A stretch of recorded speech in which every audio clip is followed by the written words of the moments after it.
तो चलिए सीधा काम की बात पर आते हैं। ट्रेडिंग के चार्ट्स देखते हुए कभी कभी ऐसा लगता है ना कि ये लाइनों का कोई उलझा हुआ जाल है, खासकर जब बात इचिमोकू क्लाउड की हो। पहली बार देखने पर कोई भी घबरा सकता है, लेकिन आज की इस चर्चा में हम इसी इचिमोकू क्लाउड को पूरी तरह डिकोड करने वाले हैं। यकीन मानिए, ये स्क्रीन पर देखने में जितना कॉम्प्लिकेटेड लगता है, असल में ये उतना ही क्रिस्टल क्लियर है। ये एक ऐसा all in one trading setup है जिसे अगर एक बार ठीक से समझ लिया जाए तो मार्केट में होने वाली भारी भरकम गलतियों से आसानी से बचा जा सकता है। आज के इस विश्लेषण में हम इन मुख्य बिंदुओं को कवर करेंगे।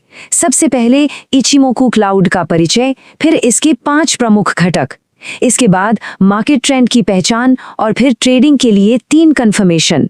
आखिर में बात करेंगे रिस्क मैनेजमेंट और एग्जिट की और सपोर्ट और रेजिस्टेंस की।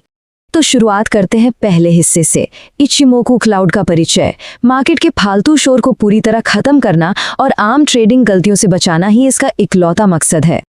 ये कोई मामूली इंडिकेटर नहीं है। इचिमोकू क्लाउड 5 अलग अलग मूविंग एवरेज का इस्तेमाल करने वाला एक कंप्लीट सिस्टम है।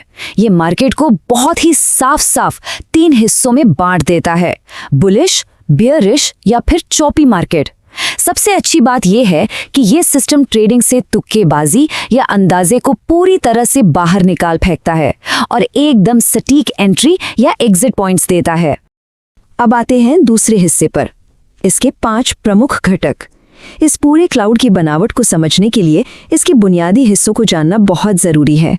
ये पूरा का पूरा इंडिकेटर मुख्य रूप से 5 चीजों से मिलकर बना है। पहली है नीले रंग की कन्वर्जन लाइन जो शॉर्ट टर्म मोमेंटम को ट्रैक करती है। दूसरी है लाल रंग की बेस लाइन जो थोड़े लंबे समय का एवरेज दिखाती है। फिर आते हैं लीडिंग स्पैन ए और लीडिंग स्पैन बी जो मिलकर भविष्य की दिशा बताते हैं और असल में यही दोनों मिलकर क्लाउड यानी बादल बनाते हैं। और आखिरी है लैगिंग स्पैन जो मौजूदा प्राइस से ठीक 26 कैंडल पीछे चलती है ताकि पुराने मोमेंटम को कंफर्म किया जा सके। चलिए देखते हैं तीसरा हिस्सा, मार्केट ट्रेंड की पहचान कैसे करें। ये लीडिंग स्पैन से बना हुआ क्लाउड ही वो बेस लाइन है जो हमें प्राइस की दिशा का सबसे सटीक अनुमान देता है। यहाँ रूल एकदम सिंपल और कट टू कट है। अगर प्राइस इस क्लाउड के ऊपर चल रहा है तो कोई डाउट ही नहीं है, ये एक स्ट्रॉन्ग बुलिश अप ट्रेंड है, यानी मार्केट पूरी तरह पॉजिटिव है। और अगर प्राइस क्लाउड के नीचे ट्रेड कर रहा है तो ये एक साफ बेरिश डाउन ट्रेंड है। बस इतना ही सीधा हिसाब है। लेकिन सबसे जरूरी रूल अब आता है, अगर प्राइस इस क्लाउड के ठीक बीचों बीच फंसा हुआ है, बस ऊपर नीचे हो रहा है, तो समझ लीजिए ये चॉपी मार्केट है। इचिमोकू हमें साफ वार्निंग देता है कि ये एक नो ट्रेड जोन है। यहाँ ट्रेड लेने से हर हाल में बचना चाहिए। अपने कैपिटल को सुरक्षित रखने का ये सबसे बेहतरीन तरीका है। बढ़ते हैं चौथे हिस्से की ओर, ट्रेडिंग के लिए 3 कन्फर्मेशन।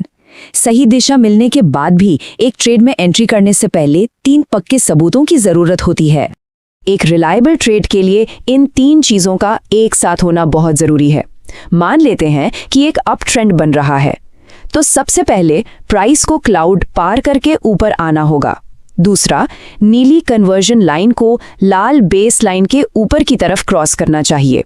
और तीसरा, लैगिंग स्पैन भी प्राइस के ऊपर होना चाहिए। जब ये तीनों शर्तें एक साथ पूरी हो जाएं, तब जाकर एक क्लियर कट सिग्नल मिलता है। अब इस थियरी की असल ताकत देखिए। साल 2010 से लेकर 2015 के बीच इसी सेटअप ने एक ऐसा ट्रेंड पकड़ा था जहां प्राइस सिर्फ 56 रुपए से शुरू होकर सीधे 1700 रुपए तक पहुंच गया था। सोचिए, 5 साल लंबा एक इतना बड़ा ट्रेंड सिर्फ इस एक सिस्टम की मदद से कैप्चर किया गया। और ऐसा बिल्कुल नहीं है कि ये सिर्फ लॉन्ग टर्म में काम करता है। चाहे 1 दिन का चार्ट हो, 1 घंटे का, 15 मिनट का या फिर 3 और 2 मिनट का चार्ट ही क्यों ना हो, इस इंडिकेटर की गणित हर छोटे बड़े टाइम फ्रेम पर बिल्कुल एक जैसी और एकदम सटीक काम करती है। अब आते हैं 5वें और बहुत ही क्रूशियल हिस्से पर, रिस्क मैनेजमेंट और एग्जिट। क्योंकि एक अच्छी एंट्री से कहीं ज्यादा जरूरी ये जानना है कि अपनी पूंजी को सुरक्षित कैसे रखा जाए। तो अक्सर ये सवाल उठता है कि एक बार ट्रेड एक्टिव हो गया तो रिस्क को सही तरीके से मैनेज कैसे किया जाए। इस सिस्टम में स्टॉप लॉस लगाने के रूल्स बहुत ही ऑब्जेक्टिव हैं। यहाँ इमोशंस की कोई जगह नहीं है। ये पूरी तरह से रिस्क लेने की क्षमता पर निर्भर करता है। अगर नॉर्मल रिस्क के साथ चलना है तो पहला स्टॉप लॉस कन्वर्जन और बेसलाइन के ठीक नीचे रखा जा सकता है। लेकिन अगर रिस्क लेने की कैपेसिटी थोड़ी ज़्यादा है और ट्रेड को थोड़ा और स्पेस देना है तो स्टॉप लॉस पूरे क्लाउड के नीचे भी रखा जा सकता है। और मुनाफा बुक करने का रूल तो और भी साफ है। जैसे ही प्राइस उस नीली कन्वर्जन लाइन के नीचे आ जाए, बिना कुछ सोचे ट्रेड क्लोज कर देना चाहिए। ये इस सिस्टम का पक्का एग्जिट सिग्नल है, ताकि कमाया हुआ प्रॉफिट हाथ से ना निकले। फाइनली छठे हिस्से पर आते हैं, सपोर्ट और रेजिस्टेंस के लेवल्स को समझना। ये इचिमोकू लाइंस भविष्य में आने वाली रुकावटों का बहुत अच्छा अनुमान लगाती हैं। इस सिस्टम में सपोर्ट और रेजिस्टेंस एक ढाल की तरह काम करते हैं। अगर प्राइस नीचे गिरना शुरू होता है तो सबसे पहला सपोर्ट नीली कन्वर्जन लाइन पर मिलेगा।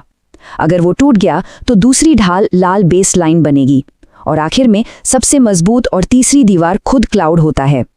रेजिस्टेंस के मामले में भी यही लॉजिक एकदम उल्टी दिशा में काम करता है। एक और मजेदार बात, इस क्लाउड की मोटाई देखकर ही बहुत कुछ पता चल जाता है।